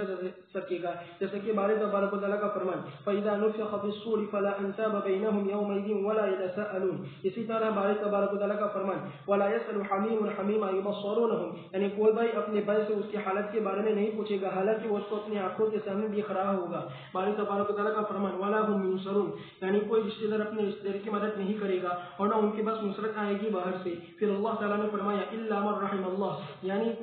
اس دن نفع نہیں ہوگا مگر اللہ تبارک و تعالی کی رحمت اپنے مخلوق پر۔ انہ هو العزیز الرحیم، یعنی وہ زبردست اور وسیع رحمت والا ہے۔ ان هؤلاء لا يقولون الا موتتنا الاولى، مشرکین کی یہی بات ہے، وہ مرنے کے بعد کی زندگی کا تصور نہیں کرتے ہیں، کھایا پیا ختم ہو گیا، وما نحن بمنشرین، اور دلیل یہ پیش کرتے ہیں کہ اب تک اتنے لوگ مر گئے کوئی واپس نہیں آیا۔ اس کا جواب دیا گیا کہ واپسی دنیا میں نہیں ہے، مرنے کے بعد واپسی ہونے والی ہے۔ اور دوسری بات یہ کہ نبی کا کام تو اللہ کے حکم کو پہنچانا ہے، کس طریقے سے اس کو پورا کرنا ہے یہ اللہ پاک جانے۔ جیسے ہوتا ہے تسبیح بلا تسبیح، گاؤں میں کہیں اعلان ہوتا ہے تو کوئی اعلان کرنے والا اعلان کرتا ہے، یا جیسے لائٹ بل والے یا بل والے آتے ہیں وہ تو ایک مخصوص کام کے لیے آتے ہیں، جب ہم ان سے دوسرا کوئی کام کہتے ہیں یا ان پر غصے ہو تو وہ یہی کہیں گے کہ یہ میری ذمہ داری نہیں ہے، مجھے تو اتنا ہی کام سونپا ہے۔ تو اس طریقے سے جو جس کی ذمہ داری ہے اس سے وہ کام پوچھا جائے۔ نبی کی ذمہ داری پہنچانا تھا، بس وہ پہنچا دیا۔ اب عذاب کب آئے گا کیسے آئے گا یہ نبی کی ذمہ داری نہیں ہے۔ اہم خیر ام قوم تبا، اللہ پاک فرماتے ہیں کہ مشرکین مکہ اسی طریقے سے قوم تبا بھی تھی، یہ بہتر ہے یا وہ بہتر ہے، اور اسی طرح ان سے پہلے والے جب قوم تبا نے بھی شرک کیا تو بڑی مضبوط قداور قوم تھی اور اسی طریقے سے ایگریکلچر میں ماہر تھی، یہ سب یمن کے علاقے میں آیا، تبا کے علاقے، تبا کی قوم سبا، اور خود یہاں ہمارے کاٹھیاواڑ اور کچھ بلکہ یہاں کا جو بروچ کا جو گندار ہے اس پر بھی انہوں نے قبضہ کر لیا تھا قوم تبا نے۔ علامہ سید سلیمان ندوی رحمۃ اللہ علیہ، مولانا ابو ظفر ندوی نے ان کے بھانجے علامہ سید سلیمان ندوی کے انہوں نے تاریخ گجرات میں لکھا ہے کہ قوم تبا نے گجرات میں حملہ کیا تھا اور گندار کے اندر ان کی تلواریں بہت چلی تھی اور اتنی تلواریں ان کی کٹی تھی کہ جس کی بنیاد پر بعد میں اس کا پورا انہوں نے منارہ بنایا۔ تو قوم تبا یہ یمن کی قوم، انہوں نے بھی شرک کیا، تبا تو خود نیک آدمی تھے لیکن ان لوگوں نے ان کی نہیں سنی تو اللہ تبارک تعالیٰ نے اس قوم کو بھی ہلاک کیا۔ وما خلقنا السماوات والارض، اللہ پاک فرماتے ہیں کہ اتنا بڑا آسمان و زمین کا نظام، اور پھر اس کے بعد حضرت انسان کو پیدا کرنا، زندگی دینا، اور پھر اس کے بعد اس زندگی میں اس کو اچھے بری دونوں چیزوں کی صلاحیتوں سے نوازنا، دونوں کی قدرت سے نوازنا، یہ سب نعوذ باللہ بیکار نہیں ہے۔ ایک معمولی سا آدمی کوئی کام کرتا ہے تو اس کے پیچھے مقصد ہوتا ہے، تو اتنا آسمان و زمین کا اتنا بڑا نظام نعوذ باللہ صرف ایسے ہی ہو ایسا نہیں ہے، الا بالحق، ایک اللہ تبارک تعالیٰ کی طرف سے ایک مقصد کے پیش نظر ہے، چاہے لوگ نہ جانیں۔ ان یوم الفصل، اور پھر وہ پتہ چل جائے گا فیصلے کے دن کیا ہے، یوم لا یغنی، وہاں کوئی دوست اور کوئی مددگار اور کوئی رشتہ دار کسی کا کام نہیں آئے گا۔ إن شجرة الزقوم طعام الأثيم كالمهل يغلي في البطون كغلي الحميم خذوه فاعتلوه إلى سواء الجحيم ثم صبوا فوق رأسه من عذاب الحميم ذق إنك أنت العزيز الكريم إن هذا ما كنتم به تمترون. بلا صبح زقوم کا درخت گنہگاروں کا کھانا ہے، تلچھٹ کی طرح کھولے گا پیٹوں میں گرم پانی کے کھولنے کی طرح، اس کو پکڑو پھر اس کو گھسیٹ کر لے جاؤ. کہا جائے گا کہ اس کو پکڑو پھر اس کو گھسیٹ کر لے جاؤ جہنم کے بیچ میں، پھر انڈیل دو اس کے سر کے اوپر سے تیز گرم پانی کا عذاب. اور کہا جائے گا یہ شخص بلا صبح تو بڑا عزت والا اور تکریم والا بنتا تھا. بلا صبح یہ وہ چیز ہے جس کے بارے میں تم شک کرتے تھے. اللہ تبارک و تعالیٰ فرماتے ہیں بتلاتے ہوئے ان چیزوں کے بارے میں جس کے ذریعے سے اللہ تعالیٰ کافروں کو عذاب دے گا اور ان کی ملاقات سے انکار کرنے والوں کو. ان شجرۃ الزقوم طعام الاثیم، الاثیم یعنی اس کے فعل میں اور اس کے قول میں، اور وہ کافر ہے. اور کئی مفسرین نے ذکر کیا ہے کہ وہ ابو جہل ہے اور اس کے اس آیت میں داخل ہونے میں کوئی شک نہیں، لیکن یہ اس کے ساتھ خاص نہیں ہے. حمام بن حارث رحمۃ اللہ علیہ نے فرمایا کہ ابو الدرداء رضی اللہ تعالیٰ عنہ ایک شخص کو یہ آیت کریمہ پڑھا رہے تھے ان شجرۃ الزقوم طعام الاثیم، تو اس نے کہا طعام الیتیم. تو ابو الدرداء رضی اللہ تعالیٰ عنہ نے فرمایا کہ تو کیا کہ یہ زقوم کا درخت فاجر کا کھانا ہے، اس کے لیے اس کے علاوہ کوئی کھانا نہیں ہوگا. امام مجاہد نے فرمایا اگر اس میں سے ایک قطرہ بھی زمین پر گر جائے تو زمین والوں کی زندگی خراب ہو جائے گی. باری تبارک و تعالیٰ کا فرمان کل مہل یعنی تیل کی زیتون کی تلچھٹ کی طرح، یغلی فی البطون کغلی الحمیم یعنی اس کی حرارت اور اس کی تمازت کی وجہ سے. باری تبارک و تعالیٰ کا فرمان خذوہ یعنی کافر کو پکڑو. اور تحقیق کے وارد ہوا ہے کہ اللہ تبارک روایت میں آیا ہے کہ اللہ تبارک و تعالیٰ جب فرشتوں سے کہے گا خذوہ تو ان فرشتوں میں سے 70,000 فرشتے اس کو گرفت میں لے لیں گے. باری تبارک و تعالیٰ کا فرمان اس کی طرف لپکیں گے باری تبارک و تعالیٰ کا فرمان فاعتلوہ یعنی اس کو کھینچ کر لے گا زور سے اور پشت کے بل. امام مجاہد رحمۃ اللہ علیہ نے فرمایا خذوہ فاعتلوہ یعنی اس کو پکڑو پھر اس کو دھکا دے دو الی سواء الجحیم یعنی جہنم کے بیچ میں. ثم صبوا فوق رأسه من عذاب الحمیم جیسے کہ باری تبارک و تعالیٰ کا فرمان یصب من فوق رؤوسهم الحمیم یصهر به ما في بطونهم والجلود. اور تحقیق کے گزر چکا کہ فرشتے ان کو لوہے کے ہتھوڑے سے ماریں گے پس ان کا دماغ پھٹ جائے گا. پھر گرم پانی کو اس کے سر کے اوپر انڈیل دیا جائے گا پس وہ اس کے پورے بدن میں اتر جائے گا. پھر بہ پڑے گی وہ تمام چیزیں اس کے پیٹ میں ہے یعنی اس کی آنتیں یہاں تک کہ وہ نکل جائے گی اس کے ٹخنوں سے. اللہ تبارک و تعالیٰ اس سے ہماری حفاظت فرمائے. باری تبارک و تعالیٰ کا فرمان ذق انک انت العزیز الکریم یعنی اللہ تعالیٰ کہیں گے فرشتوں سے کہ تم اس سے یہ کہو مذاق اور جذب و توبیق کے طریقے پر. امام ضحاک نے فرمایا ابن عباس رضی اللہ تعالیٰ عنہما سے کہ تو نہ عزیز تھا، تو نہ عزت والا تھا اور نہ تکریم والا تھا. اور تحقیق کے اموی نے فرمایا اپنے مغازی میں کہ ہم کو اسباب بن محمد نے حدیث بیان کی اور انہوں نے کہا کہ ہم کو ابو بکر حذلی نے حضرت اکرمہ سے یہ حدیث بیان کی کہ رسول فرمایا کہ رسول اللہ صلی اللہ علیہ وسلم ابو جہل سے ملے، اللہ تعالیٰ اس پر لعنت کری کہ بلا صبح اللہ تبارک و تعالیٰ اس نے کہا فقال بس اس نے کہا اچھا آپ صلی اللہ علیہ وسلم نے کہا آپ نے فرمایا کہ بلا صبح اللہ تعالیٰ نے مجھے حکم دیا ہے کہ میں تجھ سے یہ کہوں کہ تیرے لیے ہلاکتی ہے پھر ہلاکتی ہے، پھر ہلاکتی ہے تیرے لیے پھر ہلاکتی ہے. تو راوی نے کہا کہ ابو جہل نے اپنے کپڑے کو آپ کے ہاتھ سے کھینچ لیا اور کہا کہ میرا کچھ نہیں بگاڑ سکتے تو اور نہ تیرا ساتھی. البتہ تحقیق کے تو آپ جانتے اور البتہ تحقیق کے تم جانتے ہو کہ میں بتا والوں میں سب سے زیادہ طاقتور ہوں اور میں سب سے زیادہ عزت والا تکریم والا ہوں. راوی نے کہا کہ پھر اللہ تبارک و تعالیٰ نے اس کو قتل قرار دیا بدر کے دن اور اس کو ذلیل کیا اور اس کو عار اور شرم دلائے اس کی اس بات کے ذریعے سے. اور یہ آیت کریمہ نازل ہوئی ذق انک انت العزیز الکریم. باری تبارک و تعالیٰ کا فرمان ان ھذا ما کنتم به تمترون جیسے کہ باری تبارک و تعالیٰ کا فرمان هذه النار التي كنتم بها تكذبون افسحر هذا ام انتم لا تبصرون. جہنمیوں کا کھانا اور ان کے پیپ وغیرہ سب کو ذکر کیا، مختلف آیتوں میں مختلف طریقے سے تعبیر کیا. یہاں تھوہر کا درخت بتلایا، زقوم کا طعام الاسیم یہ گنہگاروں کا کھانا ہوگا، یہاں اسیم فرمایا ہے اس لیے ایمان والے بھی من وزن اس میں شامل. اسی لیے ابن کثیر نے نیچے دعا مانگی اعاذنا اللہ من کالمہل یغلی فی البطون. جیسے کہ ہانڈی کے اوپر رکھی جاتی ہے کوئی چیز اور وہ جوش مارتی ہے، اس طریقے سے یہ پانی پینے کے بعد ان کے جسم کے اندر، اس طریقے سے یہ کھانا کھانے کے بعد ان کے جسم میں ایسا ہی ہوگا. اور پھر فرشتوں کو حکم ہوگا کہ اس کو پکڑو اور جہنم کے بیچ میں ڈالو. تو 70,000 فرشتے اللہ تبارک تعالیٰ کی حکم بجاوری کے لیے دوڑ دیں گے. تم صبو فوق راسہ، پھر اس کے سر کے اوپر گرم گرم پانی ڈالو. یہ آیت میں بالکل صاف ہے، اللہ تبارک تعالیٰ کی طرف سے عذاب کو ذکر کیا. آگے اس کے بعد فرمایا کہ اس کو کہا جائے گا کہ چکھے حضرت یہ انک انت العزیز الکریم، تو اپنے آپ کو دنیا میں بڑا سمجھتا تھا. ان ھذا ما کنتم به تمترون، یہ تمہارے کفر اور شرک اور شکوک و شبہات کا جواب ہے اللہ کی طرف سے. العزیز الکریم، اس کو آپ صلی اللہ علیہ وسلم نے فرمایا کہ تو ایسا نہیں ہے. اس نے اپنی طرف سے دعویٰ کیا تھا ابو جہل نے، اور پھر اللہ پاک کی طرف سے آپ صلی اللہ علیہ وسلم نے اس کو یہ جملے فرمائے.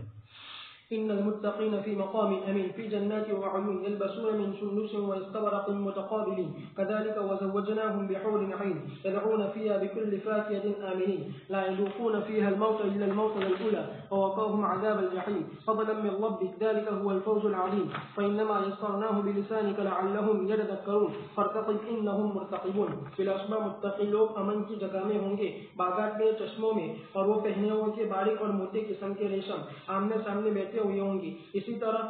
اور ہم ان کا نکاح کرائیں گے بڑی آنکھوں والے حوروں سے، اور وہ اس میں منگائیں گے ہر قسم کے میوے اطمینان کے ساتھ، اور وہ اس میں نہیں چکھیں گے موت کو مگر پہلی موت. اور ان کو اللہ تبارک و تعالیٰ نے جہنم کے عذاب سے بچا لیا. بس یہ فضل ہے آپ کے رب کی طرف سے، یہی بڑی کامیابی ہے. بلا شبہ ہم نے قرآن کریم کو آسان کر دیا تمہارے زبان پر تاکہ وہ نصیحت حاصل کر سکے. بس آپ انتظار کیجیے، بلا شبہ وہ بھی منتظر ہے. جب اللہ تبارک و تعالیٰ نے ذکر کیا بدبختوں کی حالت کے بارے میں تو سعادت مندوں کا ذکر شروع کیا. اس لیے قرآن کیا سعادت مندوں کے ذکر پر، اسی لیے قرآن کریم کو متانی کہا گیا. بس فرمایا ان المتقین، یعنی دنیا میں اللہ سے ڈرنے والے، بھی مقام امین یعنی آخرت میں، اور وہ جنت اور تحقیق اس میں امن سے ہوں گے، موت سے اور نکلنے سے، اور ہر غم اور ہر فکر اور ہر جزا فضا اور تھکن اور بیماری سے اور شیطان اور اس کے مکر سے اور تمام آفتوں اور مصیبتوں سے. فی جنات و عیون، یعنی یہ ان لوگوں کے مقابلے میں جو جہنم میں ہوں گے، یعنی زقوم کے درخت میں اور گرم پانی میں. باری تبارک و تعالیٰ کا فرمان یلبسون من سندس، اور وہ اعلیٰ قسم کی ریشم ہے جیسے کہ قمیص اور اس کے معنی وہی صبر، اور وہ چمک دمک جو اس میں ہوں گے، اور یہ پر کی طرح ہوگی یا ان عمدہ کپڑوں کی طرح جس کو وہ پہنیں گے. متقابلین، یعنی تختوں پر نہیں بیٹھے گا کوئی ان میں سے اس حال میں کہ اس کی پیٹھ دوسرے کی طرف ہو. باری تبارک و تعالیٰ کا فرمان کذالک وزوجناہم بحور عین، یعنی یہ عطا ہے اس بات کے ساتھ ساتھ کہ ہم نے ان کو عطا کی خوبصورت بیویاں اور بڑی آنکھوں والی وہ حوریں جس کا وصف بیان کیا گیا ہے. لم یطمثہن انس قبلہم ولا جان کانہن الیاقوت والمرجان. ابن ابی حاتم نے روایت کیا انس رضی اللہ تعالیٰ عنہ سے کہ اگر ایک حور اگر ایک تھوک دے کھاڑے سمندر میں تو وہ پانی میٹھا ہو جائے گا اس کے تھوک کے میٹھا ہونے کی وجہ سے. اور باری تبارک و تعالیٰ کا فرمان یدعون فیہا بکل فاکہۃ آمنین، یعنی جب وہ مختلف قسم کے پھلوں کو طلب کریں گے تو وہ اپنے سامنے حاضر پائیں گے، اور وہ امن کی حالت میں ہوں گے اس کے ختم ہونے سے اور اس کے رک جانے سے، بلکہ ان کے پاس حاضر ہو جائیں گے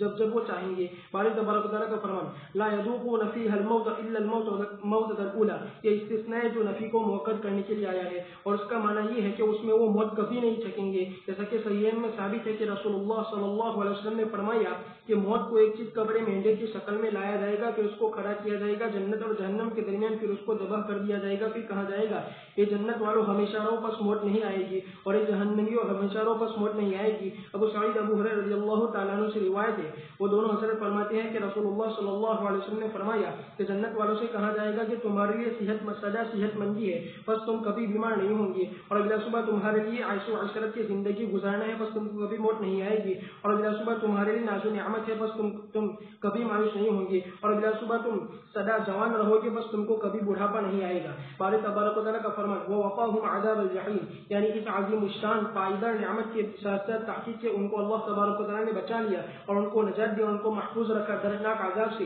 یعنی جہنم کے مختلف طبقوں میں. اسی لیے اللہ تبارک و تعالیٰ نے فرمایا فضلا من ربک ذلک هو الفوز العظیم، یعنی بلا شبہ یہ ان پر اس کے اللہ تبارک و تعالیٰ کے فضل کی وجہ سے اور اللہ کے ان پر احسان کی وجہ سے، جیسا کہ صحیح میں ثابت ہے رسول اللہ صلی اللہ علیہ وسلم سے کہ آپ نے فرمایا کہ تم عمل کرو اور میانہ بھی اختیار کرو اور قریب ہو جاؤ، اور جان لو کہ کسی شخص کو اس کا عمل ہرگز جہنم میں داخل نہیں، جنت میں داخل نہیں کرے گا. صحابہ نے عرض کیا آپ بھی اللہ کے رسول، تو آپ نے فرمایا جی ہاں میں بھی نہیں، مگر یہ کہ اللہ تبارک و تعالیٰ مجھے ڈھانپ دے اپنی طرف سے رحمت کے ذریعے سے اور فضل کے ذریعے سے۔ باری تبارک و تعالیٰ کا فرمان فَإِنَّمَا يَسَّرْنَاهُ بِلِسَانِكَ لَعَلَّهُمْ يَتَذَكَّرُونَ، یعنی بلا شبہ ہم نے اس قرآن کو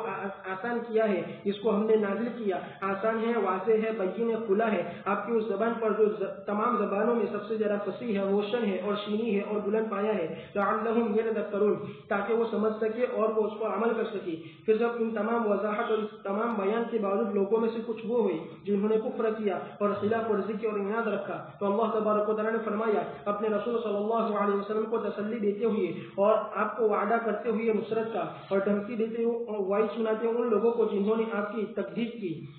ہلاکت و بربادی کے ذریعے سے، فرتقب یعنی آپ انتظار کیجیے، انہم مرتقبون یعنی پسو عن قریب جان لیں گے کہ نصرت اور کامیابی کس کے لیے ہوتی ہے اور سربلندی اور سرفرازی کس کے لیے ہوتی ہے دنیا اور آخرت میں، اس لیے کہ یہ آپ ہی کے لیے محمد اور آپ کے بھائیوں کے لیے یعنی نبیوں اور